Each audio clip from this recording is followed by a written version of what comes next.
여러분 안녕하십니까? 시사진단입니다. 국내 반려동물 양육 가구 수가 해마다 꾸준한 증가세를 보이고 있습니다. 이런 상황 속에 지난 4월 울산시가 반려동물 친화 관광도시로 선정이 됐습니다.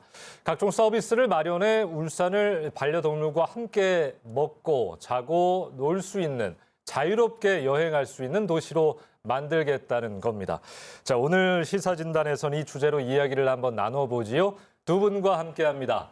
이강 울산시 관광과장, 이승진 울산 수의사회 회장 두 분 나오셨습니다. 어서 오십시오. 예, 반갑습니다. 자, 오늘 이제 반려동물과 관련된 여러 이야기 좀 하게 될 텐데 반려동물 친화 관광도시로 선정된 이야기 전에 현안 좀 짚어보고 넘어가겠습니다. 우리 과장님은 반려동물 키우십니까? 지금은 안 키웁니다. 어렸을 땐 키웠었고요. 그러셨구나. 예. 반려동물 키우는 인구수가 많이 늘었어요. 예, 지금 많이 울산 늘었죠. 인구도 많아졌을 텐데 예. 추이를 좀 들어보고 싶어요. 어떻습니까? 우선 KB 연구소에서 예. 매년 한국 반려동물 보고서를 지금 발표하고 있거든요. 예. 그 보고서에 따르면 작년 기준으로 울산에서 한 12만 가구 정도가 반려동물을 키우고 있는 걸로 나타나고 있습니다. 예. 우리 울산시의 전체 가구 수가 한 45만 정도 되니까요. 네 집 걸러서 한 집 정도는 반려동물 지금 키우고 계신다라고 해석할 수 있습니다. 제가 상상했던 것보다 더 많은 것 훨씬 같아요. 많죠. 네 예. 집 중에 한 예. 집 골로 반려동물과 함께하고 계신다. 자, 정말 많은 분들이 반려동물과 생활을 하고 계십니다. 지금은 뭐 우리의 소비 트렌드, 뭐 여러 가지 우리 삶을 지대한 영향을 끼치는 하나의 대중문화로 자리를 잡은 것 같은데 우리 회장님, 이유가 어떻다고 보십니까? 특히 이제 요즘처럼 1인 가구라든가 독거노인이 증가될 때 이제 나타나는 외로움이라든가 그다음에 이제 개인 간의 단절 이러한 부분을 이어줄 수 있는 훌륭한 어떤 매개체가 될 수가 있고요. 또 이제 제가 앞으로 요즘 이제 많은 부분을 느낄 수 있는 부분은 자기 자신만을 나이 드신 분이 있는데 자기 자신만을 바라보고 또 자기 자신만이 뭔가를 해줄 수 있는 그 존재가 뭔가를 해줬을 때 기쁘게 받아들였을 때 가지는 자존감, 이런 자존감을 높여주는 그런 훌륭한 어떤 수단이 되고요. 이런 자존감 자체는 이제 사람이 또 좀 더 건강하고 그다음에 건전하게 살아갈 수 있는 모티브를 제공한다고 생각을 합니다. 예. 그러니까 어떨 땐 뭐 사람보다 낫다 이런 이야기도 하고 회장님께서 말로 표현을 해주셨습니다만 사실 말로 표현할 수 없는 어떤 그런 좋은 점들이 너무나 많은 것이지요. 그렇습니다. 여러 가지 이렇게 좋은 점들이 있는데 거기에는 책임도 반드시 따르는 것인데 반려동물 키우시면서 여러 가지 좀 어려움을 겪으실 때가 있는데 그 중에 하나가 좀 비싼 병원비 뭐 이렇게 될 거예요. 아플 때가 분명히 있으니까요. 최근에 정부가 반려동물 보험 제도 개선 방안을 발표했다고 하는데 그러니까 사설보험사에서 반려동물 보험, 의료보험을 들 수 있는 겁니다. 뭐 과거에도 몇 개 있긴 했습니다만 이게 어떤 건지 좀 소개를 부탁드립니다. 한 케이스를 치료하고 처치하는 데 있어갖고 투자되는 인건비라든가 재료비 자체가 사람보다는 오히려 더 많이 들어가는 경우가 많습니다. 예. 보통 저희들이 이제 말 못하는 그런 어떤 동물이기 때문에 정확한 진단과 치료를 위해 갖고 보통은 진료 시간 자체가 저희들이 보통 기본적으로 30분을 잡습니다. 문진 이런 게 전혀 안 되는 상황이니까 뭐 당연히 그럴 수밖에 없겠군요. 예. 그런 것 때문에 이제 기본적으로 인건비라든가 이런 부분이 높게 들어갈 수밖에 없는 그런 어떤 어떻게 보면 의료비가 높아질 수밖에 없는 그런 바탕이 있다고 생각이 됩니다. 예. 그다음에 이제 지금 의료비를 낮추기 위해서 이제 국가라든가 혹은 또 지자체에서 많은 노력을 하고 있는데요. 이제 그 중에 이제 대표적인 것 자체가 저는 이제 펫보험이라고 생각을 합니다. 펫보험. 예. 예. 저희들도 이제 펫보험 자체는 사람의 어떤 실손보험과 이제 같은 기능을 하는데 이제 동물병원에서 발생되는 이제 진료, 입원, 수술과 같은 의료비를 갖다가 지원하게 되는 그런 보험이 됩니다. 그런데 지금까지 이제 펫보험은 가장 기본적인 통계, 그 전체 반려동물의 숫자조차도 이제 정확하게 파악이 되지 않은 상태에서 보험이 만들어지다 보니까 보험의 손실률이 제가 봤을 때 굉장히 높은 예. 그런 보험이고 이제 보험회사에서 좀 꺼리는 그런 항목이 아직까지 되고 있습니다. 정확한 통계에 기초한 가장 기본적으로 봤을 때 정확한 통계에 기초한 의료보험이 만들어져야 되는데 그 통계에 바탕이 기초하라. 되는 부분이 결국은 동물 등록이 됩니다. 예.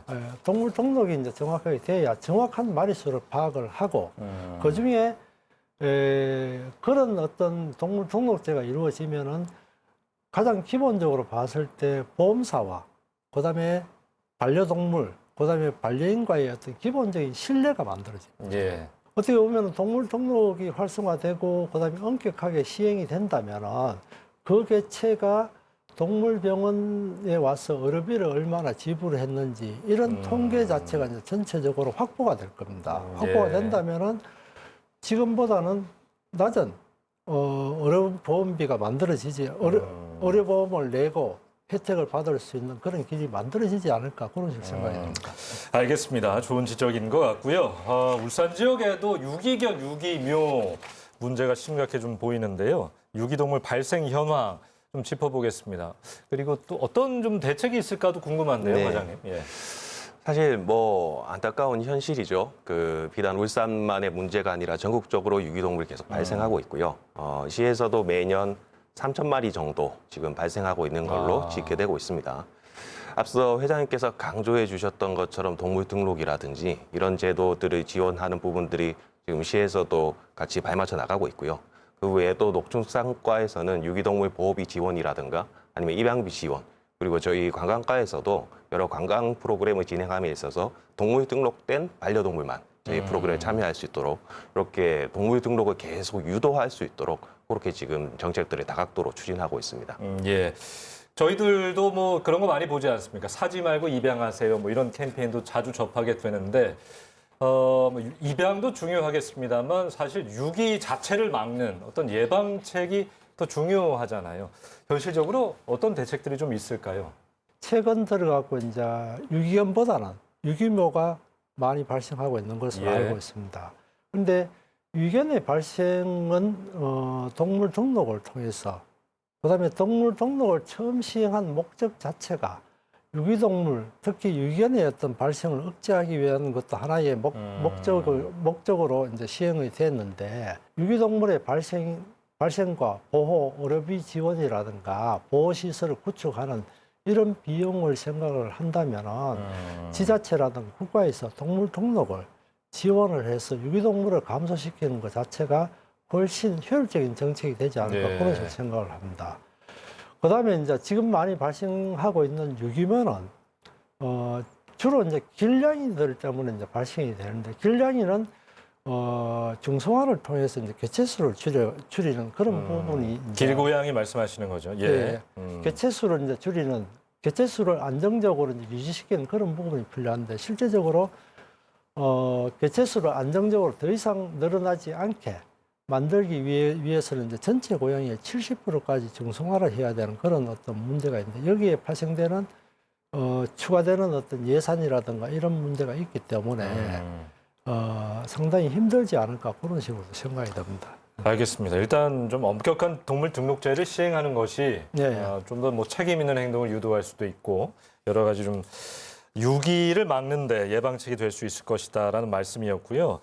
반려동물과 뭐 이제는 너무 가족처럼 지내시기 때문에 죽었을 때 사후 처리, 장례를 좀 잘 치르고 싶다라는 분들이 많아지셨잖아요. 울산 같은 경우에는 뭐 장례 식장이라든지 이런 시설들이 좀 있는지 궁금하고 어떻게 좀 처리하는 게 가장 좋은 방법일까요? 울산 내도 어느 정도 지금 장례 그런 시설이나 그런 부분도 있는 걸로 저희가 파악하고 있고요. 예. 아무래도 사실 반려동물을 키우시는 가구분들이나 이런 분들 입장에서는 가족이지 않습니까? 예. 그래서 저희가 그 비반려인들이 생각하는 어떤 반려동물을 그냥 그 사후에 처리한다는 개념이 아니거든요. 소중한 가족을 떠나보내고 그리고 그 부분에서 또 많은 반려인들께서 그 어떤 우울감이나 이런 부분도 많이 호소하고 계시고요. 그래서 그런 부분들의 전반적인 것까지 다 갖춰줘야 그리고 그런 부분들을 다시 해서 어루만질 수 있어줘야 그 반려동물 친화 관광도시라는 이름으로 저희가 자신 있게 그렇게 붙여나갈 수 있을 것 같습니다. 예, 그런 시설들도 좀 많이 늘어야 어떤 충분히 애도하고 슬퍼할 수 있는 그런 것들을 울산 시민분들이 겪으실 것 같은데요. 알겠습니다. 지금까지 반려동물과 관련된 울산의 현안들 간단히 좀 짚어봤습니다. 다음 주제로 넘어가서 이 반려동물 친화 관광도시 이야기 해보죠.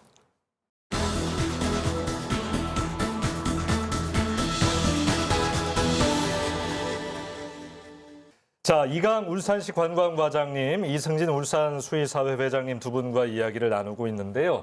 지난 4월에 울산이 전국 최초로 반려동물 친화 관광도시로 선정이 됐습니다. 울산과 반려동물 어떤 관계성이 있는지 시민 여러분들도 궁금해하실 것 같습니다. 과장님 소개를 좀 해주시죠. 네. 지난 4월에 우리 울산이 전국 최초로 반려동물 친화 관광도시로 선정됐습니다. 앞서 말씀드렸다시피 지금 반려가구 숫자가 빠르게 증가하고 있고 덩달아서 반려동물과 함께 여행하는 그런 수요도 대폭적으로 확대되고 있습니다.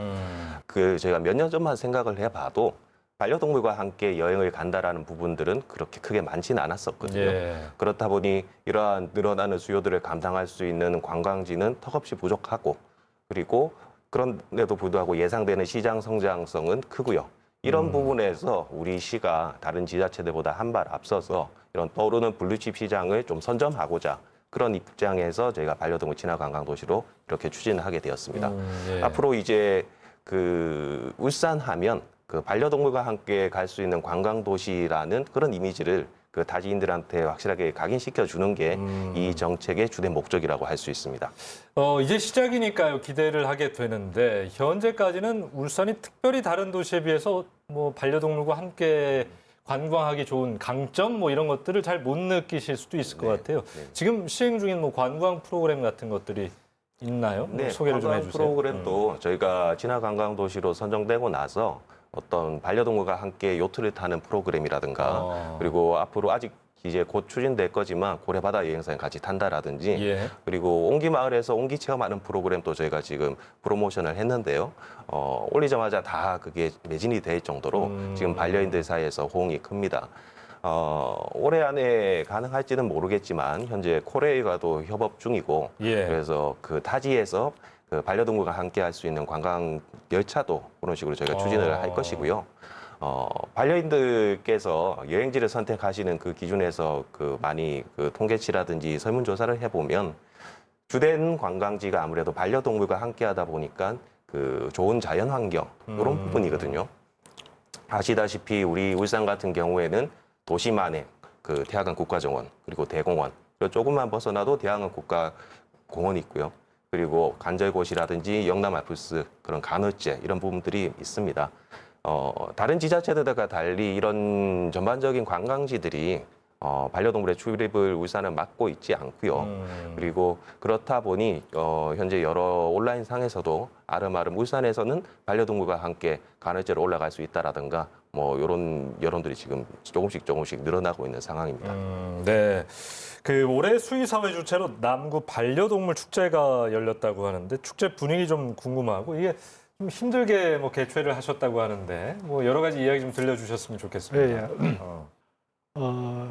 예상은 저희들이 조금 했습니다만 많은 사람이 올 것으로. 그런데 의외로 이제 저희들이 놀랄 정도의 많은 분들이 오셔가지고 즐거운 시간을 보내셨는데 저희들이 판단하기 한 6천 명 정도의 많은 분들이 오셨고 일부는 그 주위에 이제 주차 시설이라든가 이런 인프라가 좀 부족해서 이제 그 행사장에 이제 방문을 못하고 돌아가신 분들도 상당히 많을 정도로 예. 어떻게 보면 호응이 많았다고 생각을 합니다. 하는데 어떻게 보면 이제 30만 반려인들이 같은 공간 안에서 서로 즐거운 시간을 보내고 교류하면서 배우면서 또 반려동물이 필요한 물품이라든가 이런 것을 구매할 수 있는 어떻게 보면 종합 문화축제로 기획을 했고 그다음에 이 경험을 바탕으로 해갖고 저는 이제 반려동물 문화가 대부분의 축제 자체는 과거에 기반한 축제가 많습니다만은 반려동물 문화는 현재와 미래의 문화라고 생각하고 앞으로 장기간 지속되는 속성을 가지고 있다고 생각을 합니다. 그렇기 때문에 충분히 울산을 대표하는 현재와 미래의 문화축제로 키워갈 만한 가치가 있다고 생각을 하고 그런 생각을 오랫동안 해왔습니다. 해왔고 내년에는 문수 양공장에서 지금보다는 훨씬 크게 해서 예. 개최할 계획이 잡혀져 있습니다. 예. 있으니까 앞으로 많은 관심을 기울여 주시기 바랍니다. 축제 홍보에 아주 진심이시네요, 회장님. 반려동물 문화센터가 북구에, 울산 북구에 들어섰습니다. 궁금해하실 것 같아요. 간략한 소개를 좀 해주세요. 반려동물 문화센터가 2020년 9월에 북구에서 개관을 했습니다. 지상 2층, 지하 2층 건물로 건물 규모도 꽤 크고요. 예. 반려견들이 신나게 좀 놀 수 있는 넓은 야외 운동장도 마련되어 있습니다. 그 안에서 반려인들께서 여러 가지 즐기실 수 있는 어떤 프로그램도 준비되어 있고 전문 인력을 양성하는 이런 교육 프로그램도 있습니다. 그렇다 보니 타 지자체나 기관에서도 벤치마킹을 위해서 많이 찾고 있고요. 추가적으로도 현재 민선 8기 시행인 공약 사항으로도 반려동물 건강문화센터를 건립 예정인데요. 이 부분은 기존에 있던 문화센터의 기능들은 물론이고 앞서 말씀드렸던 어떤 유기동물에 관한 어떤 보호와 입양 뭐 이런 부분들까지 아우를 수 있는 그런 센터를 구축 예정입니다. 예. 그 반려동물 친화 관광 도시 뭐 두 분 말씀하시는 것처럼 어떤 지자체 차원의 어떤 노력들 가장 중요하겠습니다만 시민들의 어떤 마음가짐이라든지 협조 이런 것들도 상당한 또 영향을 미칠 것 같아요. 혹시 뭐 좀 신경 써야 할 부분 시민들께서 뭐 있을까요? 그렇죠. 그 반려동물을 키우시는 비단 관광객뿐만이 아니라 예. 반려인들께서 가장 신경 쓰시는 부분들이 어떤 외부에 나갔을 때 타인들이 보시는 그런 인식, 쉽게 말해서 눈치가 좀 보이신다라는 거거든요. 사람들마다 성향은 다 다르기 마련이고 어떤 분들은 동물을 무서워하시거나 싫어하시는 분들도 틀림없이 있습니다. 예. 이거는 어떻게 무엇이 잘못됐고 옳고 그런 문제가 아니라 자연적인 사회적인 그런 구조적인 현실이고요. 다만 이제 서로 어떤 지킬 수 있는 에티켓, 비반려인이 반려인에게 해야 되는 에티켓도 있겠지만 반려인들도 지켜야 되는 에티켓들이 많은 그런 상황이라서 이런 부분들이 서로 적당한 그 갈등 관계를 해소할 수 있는 그 지점을 찾아가는 게 지금 가장 큰 숙제인 것 같습니다. 맞아요. 그 갈등도 분명히 존재합니다. 뭐 우리 아이는 안 물어요. 뭐 이럴 게 아니라 뭐 엘리베이터는 잠깐 안아준다든지 또 무서워하는 분들이 계시니까요. 그러니까 반려동물 친화 관광 도시라는 것이 뭐 사실 반려인들에게는 너무나 반가운 소식이겠습니다만 비반려인들에게는 조금 의아하실 수도 있거든요. 방금 뭐 말씀하신 거에 연장선상인데 우리 회장님께서도 반려인, 비반려인 서로의 뭐 지켜야 하는 에티켓, 뭐 이해를 위해서 어떤 뭐 하신 말씀이 있을 것 같아요. 어떤 것들이 좀 있을까요? 저는 이제 가장 기본적인 시민의식, 즉 이제 상대방의 입장에 대해서 상대방을 고려해서 그 불편함을 끼치지 않도록 하는 배려심이 있다면 모든 것이 큰 문제 없이 흘러가지 않을까 이런 식으로 생각을 합니다. 배려부터 출발해야 한다. 결국은 이제 이러한 배려 없이 자기 위주의 생각을 하다 보면 이제 상대방한테 불편감과 그다음에 좋지 않은 이미지를 준다고 저는 생각을 하게 되고요. 대부분의 어떤 현재는 이제 대부분의 반려인들이 비반려인들이 가지고 있는 인식에 대해 갖고 이제 마음에 의식을 하고 혹시나 이제 그 폐해를 끼친다든가 이래 하지 않도록 하기 위해 갖고 많은 노력을 하고 있는 것으로 알고 있습니다. 그러나 극히 일부의 어떤 반려인들이 그런 어떤 자기 이기적인 행동을 함으로 인해서 전체 반려인들을 욕을 먹이는 그런 현상이 이제 지속되지 않나 이런 식으로 생각이 됩니다. 일부죠. 그것도 예, 사실 예. 근데 뭐 기본적인 에티켓은 전부 다 아시다시피 뭐 특히 그 공동주택에서는 짖지 않도록 교육을 시키고 그다음에 산책을 시킬 때는 그 목줄을 채용하고 맹견일 때는 입마개를 한다든가 예. 이런 것도 있어야 될 것이고 특히 배변 처리는 반려인들이 특히나 신경 쓰고 지켜줘야 되는 그런 에티켓이 아닌가 생각이 됩니다.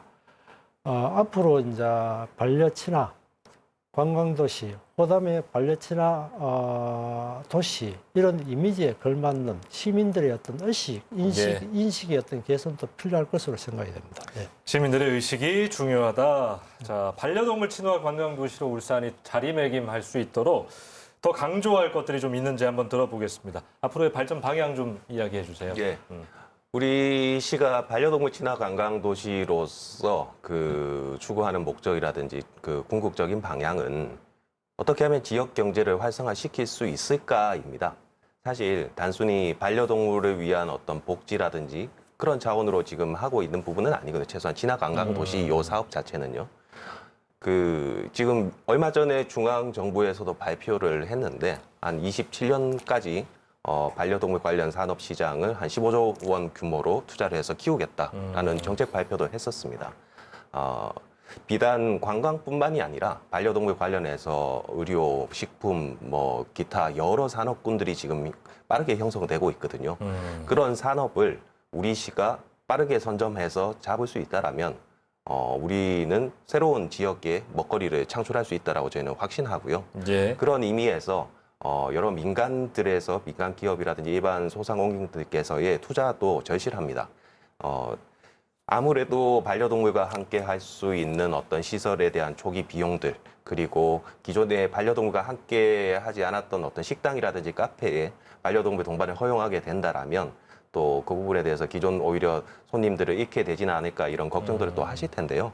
오히려 그 부분이 그리고 조화와 저희 시에서 정책들이 다 어우러진다라면 궁극적으로 더 나은 매출 향상과 그리고 이런 부분이 하나둘 모여서 지역 경제가 살릴 수 있을 거라고 저희는 그 부분을 위해서 방향을 목적을 잡고 있습니다. 예, 알겠습니다. 오늘 이제 반려동물 친화 관광 도시 울산을 주제로 이야기 나눠봤는데 이제 마무리를 해야 할 시간입니다. 수의사로서 또 반려동물을 사랑하는 사람으로서 우리 회장님께서도 오늘 뭐 녹화 때 못다한 이야기가 좀 있을 것 같아요. 앞으로 뭐 기대하는 마음으로 반려동물 친화 관광 도시 울산 관련해서 좀 끝으로 이야기를 정리해 주십시오. 불특정 다수의 전 국민을 대상으로 한 관광 인프라를 구성하는 데는 비용이 굉장히 많이 들고 경쟁도 굉장히 많습니다만은 반려친화 관광은 이미지 선점을 하고 그다음에는 거기에 대해 갖고 이제 표적화된 관광 수요를 대상으로 한 관광 인프라를 구성하는 데는 적은 비용으로 효율성 있는 성과를 만들어낼 수 있다고 많은 생각을 해왔습니다. 예. 그다음에 이제 인프라를 구축하는 데는 크게 보면은 관광객, 반려인을 위한 인프라, 특히 뭐냐면 숙소라든가 식당 이런 부분에 대한 투자가 있어야 될 것이고요. 그다음에는 이제 그 관광지 자체에 대한 인프라, 이제 반려친화 이미지를 갖다가 가미시키는 그런 과정. 기존의 어떤 관광지에 이제 반려친화 이미지를 가미시키는 부분과 반려동물 특화 관광지 한 가지 예를 들어갖고 반려친화 해수욕장이라든가 완전히 새로운 반려친화 관광지를 만들어 감으로 인해서 이제 반려친화 관광 도시의 이미지에 맞는 인프라를 구축하는 여러 가지 부분이 있어야 된다고 저는 생각을 하고 이러한 과정을 통해서 울산의 관광이 좀 더 활성화되고 어떻게 보면 울산이 가지고 최근에 크게 화두가 되고 있는 중요한 브랜드 네임을 지금 두 가지는 개인적으로 봤을 때 선점을 했다고 보고 있습니다. 하나는 이제 국가 정원이고 다른 하나는 반려친화 관광 도시인데 이걸 통해서 적어도 1천만 관광객이 방문하는 그런 어떤 관광 도시가 되었으면 하는 바람이고 그 역할을 또 과장님이 또 많이 해주시기를 예. 바라겠습니다. 자, 좋은 위치를 선점했다. 좋은 도시의 브랜드가 될 것이다라는 이야기였는데요. 끝으로 우리 과장님도 한 말씀 하시죠. 네. 회장님께서 정말 핵심을 지적해 주신 것 같습니다. 저희가 그 관광 도시로서 그 관광객 유치에 힘쓰면서 했던 많은 고민들이 일반적으로 그 무작정 관광객을 유치하겠다 하는 움직임은 비용 대비 효과가 그렇게 크지 않다라는 고민이었거든요. 그래서 타겟팅을 해야 되겠다. 그리고 순차적으로 이 그룹씩 해서 관광객을 늘려나가야겠다라는 부분에 결론에 도달했고 그 첫 번째로 저희가 반려동물 친화 관광 도시라는 이 포인트에 조금 발빠르게 움직여서 그런 이미지를 선점한 그런 결과입니다. 시에서 적극적으로 뛸 것이고요. 그리고 민간에서도 뭐 여러 가지 투자들로서 뒷받침해 주시면 감사하겠습니다.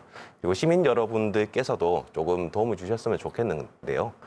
크게 어려운 도움은 아니고 그냥 반려동물과 함께 울산을 찾는 관광객들에게 따스하게 미소 한번 지어주시면 그런 관광객들이 돌아가서 울산에 대한 이미지를 훨씬 좋게 인식할 것이고요. 또 다시 울산을 계속 방문하지 않겠나 싶습니다. 앞으로 시가 반려동물 친화 관광 도시를 통해서 지역 경제를 활성화할 수 있도록 최선을 다하도록 하겠습니다. 감사합니다. 예, 알겠습니다. 이강 울산시 관광과장, 이승진 울산 수의사회 회장 두 분과 함께했습니다. 오늘 고맙습니다. 자, 이제 하나의 대중문화로 자리를 잡은 반려동물 키우기. 반려동물은 우리의 가족입니다. 그러나 아직 반려동물과 함께 여행하기 너무 어려움이 많다라고 이야기하시는 분들이 많습니다. 반려동물 친화 관광 도시로 선정된 울산에서만큼은 편안하게 동반 여행을 즐기실 수 있도록 다양한 서비스가 마련되길 바라겠습니다. 더불어 동물, 반려인, 또 비반려인 모두가 함께 행복하기 위해서 서로 간의 배려와 노력도 동반되어야 할 것 같습니다. 시사진단 여기서 마칩니다. 여러분 고맙습니다.